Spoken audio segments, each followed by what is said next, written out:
जी, welcome back नाज़रीन। Sir अब मुझे ये बताइएगा कि ये जो अमेरिका में एक अफ़वाह सी फैली हुई है कि यहाँ पे एक फ़ॉल्स फ्लैग ऑपरेशन होने जा रहा है, ये स्लीपर सेल्स के नाम पर। ये एक जो है टकर कार्लसन का दावा भी है। ये क्या है अफ़वाह? इसमें कितनी सदाकत है और ये ऑपरेशन का क्या मकसद है? बहुत शुक्रिया नायाब। जी, अच्छा, इसमें हम अगर इसकी थोड़ी-सी डिटेल में जाएँ, जी। तो ये जो टकर कार्लसन जो है ना, ये एक जर्नलिस्ट हैं और ये डोनाल्ड ट्रंप के बहुत करीब समझे जाते हैं। हुँ। और वो ये गाहे-बगाहे ऐसी चीज़ों का इंकशाफ करते रहते हैं और ये जो चीज़ें ये बयान करते हैं जी। या जो चीज़ें ये मंज़िल-ए-आम पर लेकर आते हैं और ये बिल्कुल एविडेंस के साथ बात कर रहे होते हैं। हुँ, उसमें हमने माज़ी में भी देखा है कि इन्होंने जो चीज़ें एक्सप्लेन की या लोगों के सामने लेके आए, तो उसमें जो है ना 80% तक सदाकत मौजूद होती है। हुँ। ये जो टकर कार्लसन है, इन्होंने एक ये दावा किया है जिस तरीके के साथ ईरान को कामयाबियाँ मिल रही हैं, जिस तरीके के साथ ईरान ने जो अमेरिकन बहरी बेड़ा है, जिसकी मालियत तकरीबन $20 बिलियन थी, जी, जो समझे कि इनका एक गुरूर समझा जाता जी। था, जिसकी वजह से ये लोगों को, लोगों के मुल्कों को और जिस तरीके से ये ब्लैकमेल करते थे, हुँ, आपको पता है इसी बहरी बेड़े की वजह से ही जो जो अमेरिका है दूसरे मुल्कों के ऊपर जिस तरीके से अपनी बदमाशी, अपनी गुंडागर्दी धावा और बोलता था। और जिस तरह हुँ, वो धौंस जो है ना वो जमाता हुँ, है, तो जिस वक़्त ये बहरी बेड़े को हमने देखा है कि वो मिसाइल हिट किए गए, जिस तरीके से हमने F-15E गिरते हुए देखे हुँ। और जिस तरीके से हमने जो है ना कुवैत के अंदर, कतर के अंदर, बहरीन के अंदर अमेरिकन बेसिस को तबाह होते हुए देखा और कल हमने देखा था KC-135 जो हुँ, इनका फ्यूल टैंकर है, जी। एक बहुत बड़ा हथियारा है, जिस तरीके से वो इराक के अंदर उसको हिट किया गया। हुँ, इन सब चीज़ों के बावजूद उसके बाद फिर ये बमबारी कर रहे हैं। बमबारी करने के बाद जो है ना अमेरिका को और इस्राइल को अब ये बड़ा वाज़ेह तौर पे नज़र आ चुका है कि ईरान के ऊपर जो भी बदमाशी, जो भी गुंडागर्दी, जो भी दहशतगर्दी अमेरिका और इस्राइल की तरफ से की गई थी, हुँ, अब वो ईरान उसके सामने डट कर खड़ा हुआ है। हुँ, शुरू में ये कह रहे थे कि ये जंग जो है ना ज़्यादा से ज़्यादा 1-2 दिन चलेगी, हाँ, 1-2 दिन के बाद ये हफ्तों पे आए हैं। हुँ, आज का डोनाल्ड ट्रंप का बयान है, जी, आप अगर वो उठाकर देख लें, हुँ, आपको ये चीज़ बिल्कुल सामने क्लियर जो है ना क्रिस्टल क्लियर जी, नज़र आएगी। आज का बयान डोनाल्ड ट्रंप का ये है कि ये जंग उस वक़्त तक जारी रहेगी जब तक मैं चाहूँगा। हुँ, अब ये बात ये बड़ी वाज़ेह तौर पे सामने आ गई है, बड़ी चीज़ खुलकर सामने आ गई है कि ईरान जंग जीत रहा है। हुँ, आपने अगर कल का बयान या परसों का बयान अगर डोनाल्ड ट्रंप का उठा के देखें, उसमें ये सिर्फ एक चीज़ कह रहा है, वो ये है वन। जी, लेकिन जब उनके वहाँ के जर्नलिस्ट जो हैं, वहाँ का न्यूयॉर्क टाइम्स जो है ना इसके खिलाफ लिखता है, वहाँ के जर्नलिस्ट जो है ना इससे पूछते हैं कि आप किस तरह जंग जीत गए हैं, तो लेकिन उसके उनके पास इस चीज़ का कोई जवाब मौजूद नहीं है। हुँ, और ये चीज़ें ऐसी हैं कि ये अमेरिका के कंट्रोल से बाहर होती हुई जा रही हैं। मैं थोड़ा-सा और आपको बताता चलूँ, कल जो है ना हम जो पेंटागन है, हुँ, पेंटागन के अंदर जो है ना, जो अमेरिकन जो डोनाल्ड ट्रंप की लॉबी है, वो भी 2 हिस्सों में बँट चुकी है। हुँ, उसमें जो टकर कार्लसन है, टकर कार्लसन के साथ एक और हैं सुसी वाइट्स। हुँ, ये 2 जो इनके मुशीर हैं, ये 2 जो डोनाल्ड ट्रंप के करीब समझे जाते हैं, जी, इन्होंने डोनाल्ड ट्रंप को ये बात वाज़ेह तौर पे कही है, अगर आप ये जंग बंद नहीं करते, तो जो नवंबर के अंदर मिड टर्म इलेक्शन होने जा रहा है, हुँ, आप वो इलेक्शन हार जाएँगे। हुँ, और उसके बाद जो है ना, उसी जो इनके मशीरों में ही 2 और लोग शामिल हैं, वो एक टॉम कटन है और दूसरे लिंडसे ग्राहम हैं। हुँ, तो ये कह रही हैं कि इस जंग को जारी रखा जाए और इस हुँ, बात पे पेंटागन में, सेंटकॉम में और व्हाइट हाउस के अंदर समझे कि बहुत बहस हो रही है और बड़ा लड़ाई झगड़ा शुरू हुआ है कि जो डोनाल्ड ट्रंप की लॉबी है, हुँ, ये भी 2 हिस्सों में बँट चुकी है। जो हुँ, टकर कार्लसन और सुसी वाइट्स का ये कहना है कि अगर आप इस जंग को बंद नहीं करते, हुँ, अगर यहाँ से आप बाइज्जत तरीके से एग्जिट नहीं करते, जी, तो मिड टर्म इलेक्शन जो नवंबर में आ रहे हैं, उसमें आप कामयाब होते हुए नज़र नज़र नहीं नहीं आ आ रहे। रहे। हुँ, तो ये वजह है। उसके बाद टकर कार्लसन ने ये जो एक दावा किया है कि ये जो अब थोड़े दिनों के अंदर जिस तरीके से 9/11 का एक वकूआ हुआ था, हुँ, जिस तरीके से 9/11 का एक वाक़या हुआ था, फिर उसको जवाज़ बनाया गया था अफ़गानिस्तान के ऊपर हमला करने के लिए। जी। उसके बाद जो है ना इराक के अंदर एक शोशा था कि यहाँ ईरान के पास कीमियाई हथियार हैं। उसके बाद हमने जो इंग्लैंड के जो वज़ीर-ए-आज़म हैं टोनी ब्लेयर, हुँ, उन्होंने इस बात का फिर बाद में इतराफ़ भी किया, फिर लोगों से माफ़ी भी माँगी कि वो जो हमारी इन्फॉर्मेशन थी, वो बिल्कुल गलत थी। हुँ, इराक के पास कोई कीमियाई हथियार मौजूद नहीं थे। जी। लेकिन अब हम ये देखेंगे जिस तरीके से गलत इंफॉर्मेशन की वजह से, उन फॉल्स फ्लैग ऑपरेशन की वजह से अफगानिस्तान को तबाह किया गया। अफगानिस्तान को तबाह करने के बाद इराक में जो है ना वो दरिंदगी का खेल खेला गया, हुँ, कई टन बारूद जो डाला गया और लाखों लोगों की जो है ना वहाँ अमवात वाक़ई हुई। जी। बिल्कुल इसी तर्ज का ऑपरेशन एक जो है अमेरिका के अंदर किया जाने के की तैयारी की जाने लगी है। हुँ, अच्छा, ये टकर कार्लसन ने ये दावा किया है क्योंकि ईरान अब इस वक़्त आउट ऑफ कंट्रोल है, इनके हुँ, पास कोई ऐसी चीज़ मौजूद नहीं है कि वो ईरान को रोक सकें या ईरान से जो है ना ये मुज़ाकरात की दावत भी दे के इन्होंने देख ली है, लेकिन ईरान ने अपने 3 मुतालबात सामने रख दिए हैं। जी। अब इनको हर जगह अपनी मौत नज़र आ रही है। तो हुँ, टकर कार्लसन ने ये दावा किया है कि ऐसा कोई बड़ा operation false flag operation America के अंदर किया जाएगा और हुँ, अमेरिका के अंदर उस फॉल्स फ्लैग ऑपरेशन को करने के बाद उसको जवाज़ बनाया जाएगा। फिर कोई बड़ी कार्रवाई जो है ना वो ईरान के अंदर की जाएगी। हुँ, वो एटॉमिक जो है ना हथियार इस्तेमाल हो सकते हैं। इसके अलावा दूसरे और ऑप्शन हैं इनके पास, बूट्स ऑन ग्राउंड्स हैं, वो कर हुँ, सकते हैं। जो वो सारी चीज़ें अब इन मामलात को उस तरफ लाया जा रहा है। अच्छा नायाब, अगर अब थोड़ा-सा पीछे चलें तो जी। ये हमें चीज़ बड़ी वाज़ेह तौर पे नज़र आएगी। तो जिस वक़्त ये जंग शुरू हुई, उस वक़्त अमेरिका का बयानिया ये था, इस्राइल का बयानिया ये था कि हम यहाँ रेजीम चेंज करने के लिए हुँ, ये सारा काम कर रहे हैं। लेकिन वो रेजीम चेंज नहीं हो सकी। उसके बाद इन्होंने कहा कि ईरान के पास जो एनरिच्ड यूरेनियम है, जी, वो हम ख़त्म करना चाहते जी। हैं। जब तक वो ख़त्म नहीं होगा, हुँ, हम ये जो है ना जंग जारी रखेंगे। लेकिन माज़ी में हमने देखा कि जिस तरीके से वो पिछले जो है ना 2025 में इनके B-2 बमबार ने जिस वक़्त वो वहाँ बम गिराए थे, जी। उस वक़्त की आप जो है ना डोनाल्ड ट्रंप की जो सारी वीडियोज़ हैं वो निकाल के देख लें। हुँ, उसमें आपको बड़ा वाज़ेह तौर पे नज़र आएगा, ये कह रहे थे हमने उनकी एटॉमिक जो सलाहियत है वो हुँ, ख़त्म कर दी। खत्म कर लेकिन दिया। अगर वो ख़त्म कर दी तो हुँ, अब क्यों ऑपरेशन किया? उसके बिल्कुल। बाद जो है ना आप देखेंगे कि रोज़ाना की बेसिस पे इनका ईरान के जो मामले में है, जो डोनाल्ड ट्रंप है उनका बयानिया आपको चेंज होता हुआ नज़र आ रहा है। हुँ, उन्होंने थोड़े दिन पहले ईरान की जो जिस वक़्त ये आयतुल्ला अली खामनेई साहब को हुँ, शहीद किया गया, उसके बाद इन्होंने आके फ़ोरम पे अपील की कि ईरान की अवाम बाहर आ जाए, ईरान की अवाम इनका तख्ता उलट दे, ईरान की अवाम रजीम चेंज कर दे। जी, लेकिन ऐसी कोई बात हमें वहाँ होती हुई नज़र नहीं नज़र आ नहीं रही। आई। ईरान की अवाम अपनी हुकूमत, अपनी एस्टेब्लिशमेंट, IRGC और हुँ, अपने जो नए सुप्रीम लीडर हैं मुज्तबा खामनेई, बिल्कुल उनके साथ कंधा ब कंधा लगा के खड़ी हुई है। हुँ, और जो उनके तहफ़्फ़ुज़ात माज़ी में थे, जिस तरीके से वहाँ वो एहतजाज हो रहे थे, जिस तरीके से वहाँ स्ट्राइक्स हो रही थी, जिस तरीके से वहाँ एक माहौल पैदा किया गया था, ये इसराइल ने जिस वक़्त आयतुल्ला अली खामनेई साहब को शहीद किया, वो जो अपने इख्तिलाफ़ात सारे भुलाकर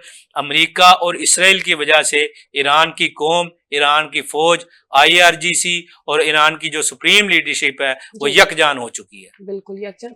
सर देखिए, जैसे ये लास्ट टाइम भी जैसे 2025 को का आपने हवाला दे के कहा, तब भी ट्रंप ने कहा था कि हमने इनकी जो भी एटॉमिक एनर्जी थी, सारा हमने मलिया-मेट कर दिया। अभी भी ट्रंप यही कह रहा है कि हम ईरान को इसलिए टारगेट कर रहे हैं ताकि हम ये जितना भी यूरेनियम वाला सिस्टम है इसका, वो खत्म कर सकें ताकि आइंदा 5 साल के बाद भी हमें इनके ऊपर अटैक ना करना पड़े। मतलब कि इसके बैक ऑफ माइंड है कि इसने दोबारा से ईरान को टारगेट करना है? अब ये जो नायाब आपको जो टकर कार्लसन का जी, अगर आप ये बयान देखेंगी, जी, इसमें ये बड़ा वाज़ेह तौर पे ये सामने चीज़ आ जी। रही है कि ये जो फ़ॉल्स फ्लैग ऑपरेशन होगा, हुँ, फ़ॉल्स फ्लैग ऑपरेशन होने के बाद जो अमेरिकन डोनाल्ड ट्रंप है वो अब लोगों को अपना को एक्सप्लेन नहीं कर पा रहे कि मैंने हमला क्यों किया। क्यों किया? हमला तो बेसिकली अमेरिका ने नहीं किया, डोनाल्ड ट्रंप ने नहीं किया, हमला तो इसराइल की तरफ इसराइल से ने हुआ है। किया, बिल्कुल। अगर आप देखें, अगर आप ईरान के और अमेरिका के मुज़ाकरात अगर हो भी जाएं तो आप क्या समझती हैं कि इसराइल जो है ना वो इन मुज़ाकरात को मानेगा? कभी भी नहीं अगर मानेगा। आप देखें कि जिस तरह ओमान की सालसी में आप ये पीछे मुज़ाकरात हो रहे थे, जी। अब जिस तरीके से उनको ईरान की लीडरशिप को ये एतमाद दिलाया गया था कि जी हमारे मुज़ाकरात बिल्कुल लास्ट स्टेज पे हैं, बिल्कुल आखिरी स्टेज पे हैं, और जिस तरीके से उनको सेटिस्फाइड कर दिया गया था, फिर जिस तरीके से उनकी एक मीटिंग बुलवाई गई, उनमें सारी जो उनकी जो लीडरशिप थी, जो उनकी जो सुप्रीम कमांड थी, वो इकट्ठी थी। वो किस वजह से थी कि उनको ये था कि अब अमेरिका की तरफ से, इसराइल की तरफ से अब कोई हमला नहीं होगा। लेकिन वो धोखा दिया गया। वो बिल्कुल जो अमेरिका और इसराइल की जो एक पॉलिसी है कि जिस तरीके से वो लोगों को इस्तेमाल करते हैं, जिस तरीके से वो लोगों के साथ बदमाशी गुंडागर्दी करते हैं, बिल्कुल वही हमें सामने आई। तो अब ये जो फॉल्स फ्लैग ऑपरेशन करके ये एक जवाब ढूंढने की कोशिश की जा रही है कि एक जवाब दिया जाएगा कि मैंने इसलिए हमला किया। पिछले दिनों हमने नायाब एक और चीज, इनका बयान जो डोनाल्ड ट्रंप साहब का बयान था वो आया था। इन्होंने ये कहा, और जो मेन मीडिया है उनके ऊपर आके उन्होंने कहा कि ये जो जंग मैंने शुरू की है, ये मुझे उनके जो सेक्रेटरी वार हैं पीट हेग्सेथ, इन्होंने, और उनका जो दामाद हैं जैरेड कुशनर, उन्होंने, और तीसरे जो खुसूसी एलची हैं बराए मिडल ईस्ट स्टीव विटकॉफ, ये बड़ा वाज़ेह तौर पे उन्होंने कहा कि मैं जंग नहीं करना चाह रहा था। इन 3 लोगों ने मुझे ये कहा कि अगर आप ईरान पर हमला नहीं करेंगे, ईरान एटम बम बना लेगा, और ईरान के पास जो बैनल बर्रे आज़मी मिसाइल हैं, ICM उनको कहते हैं, उसके जरिए वो अमेरिका पर हमला कर देगा। लेकिन अब उन्होंने बड़ा वाज़ेह तौर पे ये कहा कि इन्होंने मुझे मिसगाइड किया, मैंने जो हमला किया है वो इनके कहने पे किया है। इन्होंने मुझे कहा कि ईरान आपके ऊपर हमला करने जा रहा है, इसलिए फिर हमने जो है इसराइल ने और हमने जो है ना ये हमला किया। और ये चीजें अभी अब जो अमेरिकन जो लोग हैं उनके सामने बड़े वाज़ेह तौर पे आ रही हैं। जिस तरीके से पिछले दिनों में हमने देखा, जो व्हाइट हाउस के अंदर, जो पेंटागन के अंदर जो बंद कमरे में इजलास हुआ है, उसके बाद जो वहाँ बाहर आकर जो सेनेटर्स हैं उन्होंने ये बड़े वाज़ेह तौर पे कही कि हमें वही चीजें बताई गई हैं जो बाहर हमारे सामने हैं। अमेरिका, सदर डोनाल्ड ट्रंप और उनकी मैनेजमेंट कोई भी ऐसा जवाब पेश नहीं कर सकी कि इन्होंने ईरान पर हमला क्यों किया।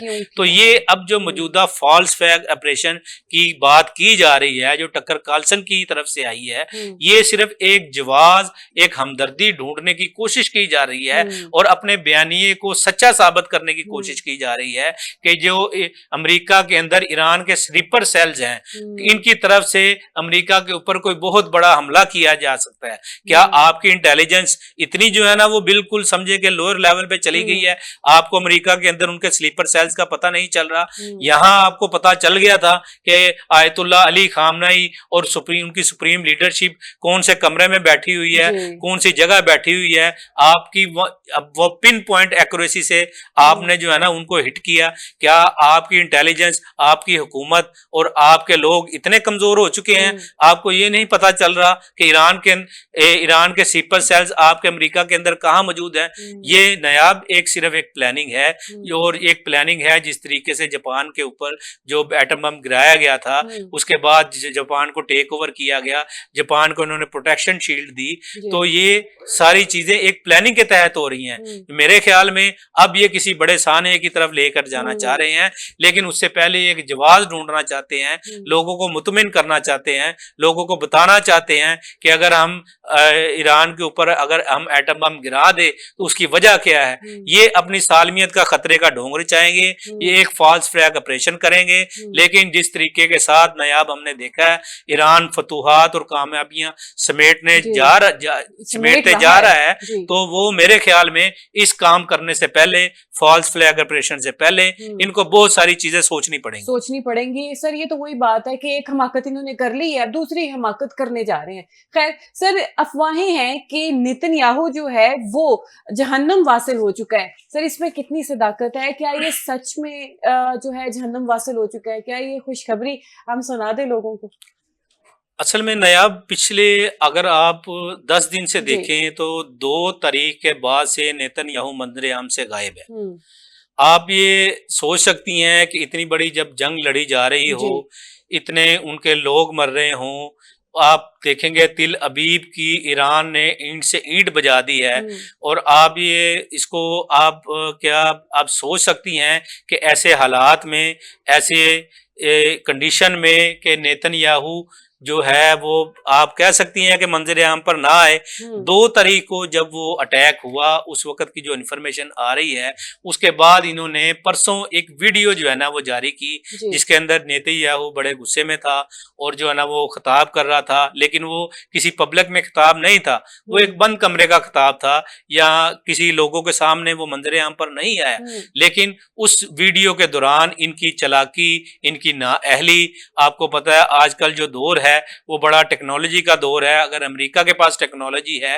तो दूसरे मुल्कों के पास भी जो है ना उसका तोड़ मौजूद है। बिल्कुल। उस वीडियो में हम बड़े वाज़े तौर पे ये देखते हैं कि जो जो नेतन्याहू के हाथ की जो है ना वो 6 उँगलियाँ दिखाई गई हैं। अच्छा। तो उन हुँ, 6 उँगलियों को दिखाने की वजह से ये जो है ना बड़ा जो है ना एक तासुर पाया जा रहा है कि हुँ, वो जो वीडियो बनाई गई है वो एआई जनरेटेड है। और आप ये देखें कि 2 हुँ, तारीख के बाद से नेतन्याहू का मंजर-ए-आम पर ना आना हुँ, इस बात का वाज़ेह तौर पे सबूत है कि वो जो है ना वो जहन्नम हासिल हो चुका हो है। चुका और है। मैं थोड़ा-सा आपको और इसका बताता चलूँ, हुँ, नेतन्याहू के साथ-साथ जो इसका भाई है, हुँ, वो भी इसके घर में मौजूद था और जो इन्फॉर्मेशन आ रही है, जो इसकी बीवी है, हुँ, जिसका नाम सारा था, वो भी वहाँ मौजूद थी। इसके 2 बेटे हैं, हुँ, जो जिन एक यायर और एक अबीशायर और इनकी बेटी भी वहाँ मौजूद थी। जी। जो इन्फॉर्मेशन आ रही है, ये पूरे का पूरा ख़ानदान जो है ना, वो जहन्नम जहन्नम वासिल हो वासिल हो चुका है चुका है। और नेतन्याहू का अभी तक मंजर-ए-आम पर ना आना हुँ, और मंजर-ए-आम पर ना आने के बाद अपनी फ़ौज के साथ ना खड़ा होना, हुँ, अपने लोगों का किसी भी जगह जहाँ जो है ना वो मिसाइल हिट हो रहे हैं, जो तिल अबीब के जो है ना वो बहुत ज़्यादा ज तबाही हमें नज़र आ तबाहियाँ रही हो है, रही हैं। जी। किसी भी जगह हमें वहाँ नेतन्याहू नज़र हुँ, नहीं आ रहा। अगर हुँ, इन सारे हम सर्कमस्टेंसेस को देखें, इन सारी कंडीशन को देखें, तो इससे ये बात बड़े वाज़ेह तौर पर सामने आती है। जिस हुँ, तरीके से एक वीडियो भी एआई जनरेटेड उन्होंने इस्राएलियों ने जारी की है, तो ये बड़े वाज़ेह तौर पे ये बड़ा एक अब ज़्यादा तासर ये पाया जा रहा है कि नेतन्याहू जहन्नम वासिल हो चुका है। अपने अंजाम को पहुँच चुका है। और सर नहीं भी पहुँचा तो हमारी तो यही दुआ है कि ये जहन्नम वासिल हो जाए, अपने अंजाम को पहुँच जाए। ख़ैर सर, अमेरिका जो है जिस तरह ईरान को मुसलसल फतूहात नसीब हो रही हैं, ऐसे ही अमेरिका जो है इसको मुसलसल शिकस्त का सामना करना पड़ रहा है। अभी जो है अमेरिकन स्टॉक एक्सचेंज मार्केट जो है वो क्रैश कर गई है और अमरीकियों को जो है खरबों डॉलर्स का नुकसान हुआ है। जी बिल्कुल, नायाब ये बिल्कुल कड़ी से कड़ी मिलती जा रही है, जिस तरीके से अमेरिकन सिस्टम तबाह हो रहे हैं, जी। जिस तरीके से अमेरिकन बेसिस तबाह हो रही हैं। अमेरिकन बेसिस तबाह होने के बाद आपने ये देखा होगा जो खलीजी ममालिक हैं, खलीजी ममालिक ने ये बड़े वाज़ेह तौर पे ये कह दिया है कि जो हमने आपके साथ 1974 में जो मुआहदा किया था, जिसको ऑयल फॉर सिक्योरिटी के नाम से एक एग्रीमेंट कहा जाता था, जी। वो एग्रीमेंट नायाब ये था कि जो भी ऑयल सऊदी अरब या खलीजी ममालिक जो है ना वो हुँ, बेचेंगे, तो उनकी पेमेंट्स जो है ना वो डॉलर के अंदर लेंगे। हुँ, क्योंकि मैंने आपको पिछले प्रोग्राम में बताया था, ये जो डॉलर जो है ना ये एक फेक करेंसी है। ये हुँ, इसके ऊपर कोई रिज़र्व मौजूद नहीं जी। है। इससे पहले जो 1974 से पहले जो अमेरिकन करेंसी थी, उसके ऊपर जो है ना उनके बैक पे जो है ना गोल्ड रिज़र्व मौजूद थे। हुँ, लेकिन वियतनाम जंग जब हुई 1971 में, इनके जितने रिज़र्व थे गोल्ड के वो खत्म हो गए थे। उसके बाद इन्होंने 1974 में ये मुआहदा किया सऊदीया के साथ कि जी हम आपको सिक्योरिटी फराहम करेंगे, हुँ, हम आपको जो है ना आपकी हिफाजत करेंगे, आपने जो भी तेल बेचना है उसकी जो है ना पेमेंट आपने डॉलर्स में लेनी है हुँ, और उसके बाद जो जो मुनाफा होगा उसको पेट्रो डॉलर कहा जाता है। उस मुनाफे की जो आपने इन्वेस्टमेंट जो है ना वो अमेरिका के अंदर करनी है। हुँ, हमने कुछ 4-5 दिन पहले जो खलीजी ममालिक का एक बयान सुना, हमने खलीजी ममालिक के साथ की तरफ से एक स्टेटमेंट जारी हुई, उसमें बड़ा वाज़ेह तौर पे ये कहा गया था कि जो इस पेट्रो डॉलर की वजह से $2 ट्रिलियन की जो इन्वेस्टमेंट थी, जो अमेरिकन जो है ना वो टेक कंपनीज में है, अमेरिकन ट्रेजरी बॉन्ड्स में है और अमेरिकन रियल एस्टेट में है। खलीजी ममालिक ने ये बड़े वाज़ेह तौर पे कहा था, हम वो जो इन्वेस्टमेंट है $2 ट्रिलियन की, हम वो वापस लेने जा रहे हैं। इस बयान के बाद जो है ना अमेरिकन स्टॉक मार्केट जो है ना वो क्रैश हुई है, और जो वहां अब तक जो दूसरे लोग हैं, क्रैश होने की वजह से उस मार्केट को $2 ट्रिलियन का नुकसान हो चुका है। और हम ये भी देखेंगे आने वाले दिनों में, अगर ये जो खलीजी ममालिक हैं, ये जो मशरिक़ वुस्ता की कंट्रीज हैं, ये जो सारे लोग हैं, अगर ये सारी इन्वेस्टमेंट $2 ट्रिलियन की अगर वहां से निकाल लेते हैं तो ये समझें कि अमेरिका का दिवालिया निकल जाएगा। मैं और थोड़ा सा आपको बताता चलूं नयाब, इसी इन्वेस्टमेंट की वजह से अमेरिका जो है ना वो कर्जे लेता है, अमेरिका को रिलीफ मिलता है, अमेरिका को कर्जों में रिलीफ मिलता है। अगर खलीजी ममालिक जो सऊदीया, कुवैत, बहरीन, इसी तरीके से दूसरे ममालिक जो हैं, अगर ये अपनी इन्वेस्टमेंट वापस ले लेते हैं तो मेरे ख्याल में कि ये इसके बाद जो है ना अमेरिका की जो इजारादारी है, अमेरिका की जो गुंडागर्दी है, वो बड़ी हद तक खत्म हो जाएगी। अच्छा सर, अमेरिका ने जो है ईरान के रहनुमाओं की इंफॉर्मेशन देने पर $1 करोड़ का इनाम रख दिया है। क्या ईरान की तरफ से कब कोई ऐसी देख सकते हैं कि मुखबरी हो सकती है? नहीं, अब ये जो मौजूदा हमें सूरत नजर आ रही है ना, उसमें हमें अमेरिका की बौखलाहट, इसराइल की बौखलाहट हमें बड़ी वाज़ेह तौर पे हर जगह नजर आ रही है। अब कल यौम कुदस था, ये यौमुल कुदस था। यौम कुदस के दौरान हमने देखा जितनी ईरान की सुप्रीम लीडरशिप है, वो उनकी क़यादत है, मैं बड़े वाज़ेह तौर पे हमने कल देखा है, वो अपने लोगों के दरमियान मौजूद थे। वो लोगों का हौसला जो है ना वो बढ़ा रहे थे और जिस तरीके से लोग उनके साथ, जो ईरान के सदर हैं मसूद पेज़ेश्कियान साहब, जिस तरीके से हमने उनको देखा, जिस तरीके से लोग उनका हाथ चूम रहे थे, जिस तरीके से लोग उनका इस्तकबाल कर रहे थे। उसके बाद हमने जो ईरान के सुप्रीम जो सिक्योरिटी काउंसिल के सेक्रेटरी हैं, जो अली लारेजानी साहब, उनको हमने देखा, जिसके ऊपर $1 करोड़ से भी ज्यादा इनाम उन्होंने रखा हुआ है। ये तो अमेरिका की तरफ से $1 करोड़ आया है, अली लारेजानी साहब के ऊपर जो उनकी हेड मनी है वो इसराइल भी रख चुका है। वो भी हमने कल देखा, जिस तरीके से लोगों ने उनका इस्तकबाल किया, जिस तरीके से लोगों ने उनको जो है ना अप्रिशिएट किया, जिस तरीके से लोग उनके साथ खड़े हो गए। उसके बाद जो ईरान के वजीर खारजा हैं अब्बास इराक़ची साहब, उसमें हमने ये देखा कि ये बड़े वाज़ेह तौर पे हमें नजर आया कि जिस तरीके से वो लोगों का इस्तकबाल कर रहे थे, जिस तरीके से वो लोग उनके जो है ना वो हाथों को चूम रहे थे। तो ये बड़ी एक जो है ना अजीब सी सूरत हाल बन गई थी, क्योंकि अमेरिका तो यहाँ रजीम चेंज करने जा रहा था। अमेरिका तो यहाँ लोगों को उकसा रहा था कि जिस तरीके से जो सुप्रीम लीडर जो है ना वो शहीद हो गए हैं, जिस तरीके से इनकी जो है जो उनके 47 जो है ना वो कमांडर जो है ना वो शहीद हो गए थे। अमेरिका इन लोगों को उकसा रहा था कि आप रजीम चेंज कर दें, लेकिन वो देखा है कि जिस तरीके से लोग इनके साथ आकर खड़े हो गए हैं, जिस तरीके से ईरानी लोग, ईरानी अवाम अपनी हुकूमत के साथ, अपने सुप्रीम लीडर के साथ आकर खड़ी हो गई है, तो ये बड़ी जो है ना डिसअपॉइंटिंग सिचुएशन है इनके लिए। तो इसीलिए जो है ना अब इनके पास कोई इंफॉर्मेशन नहीं आ रही, क्योंकि वहां जो मुसाद के एजेंट्स थे, जो राह के एजेंट्स थे, ईरान ने उनको बिल्कुल वहां सफाया कर दिया है। अब ये सिर्फ जो है ना ये ओछे हथकंडे अपना रहे हैं, किसी तरीके से वहां के लोगों में खौफ पैदा करें, वहां के लोगों को डराएं, वहां की जो है ना लीडरशिप को डराएं। लेकिन मुझे ऐसा कुछ होता हुआ नजर नहीं आ रहा। जिस तरीके से ईरान फतूहात समेट रहा है, जिस तरीके से ईरान जो है ना अमेरिका को और इसराइल को नाको चने चबवा रहा है, ये इंशाल्लाह ताला आने वाले दिनों में हम देखेंगे कि ईरान इस जंग में बड़ी भारी अक्सरियत से कामयाब होगा। अच्छा सर, बस लास्ट क्वेश्चन है ये कि क्या MQM जो है कामरान टिसोरी को हटाने पर कौमी असेंबली से इस्तीफे देगी, हाँ या ना? अच्छा नयाब, हमने कल भी इस पे बात की थी, लेकिन वक्त की कमी की वजह से नहीं कर सके।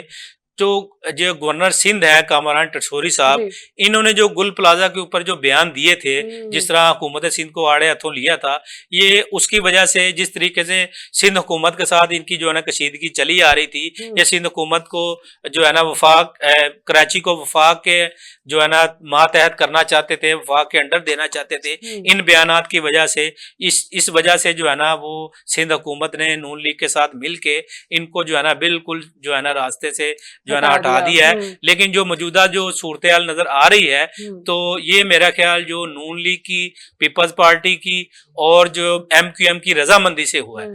तो लेकिन मेरे ख्याल में कोई MQM ऐसा कोई कदम उठाने नहीं जा रही। हमाकत पे हमाकत नहीं करेंगे। नाज़रीन अभी तक के लिए इतना ही। हमें दीजिए इजाजत। अल्लाह हाफिज।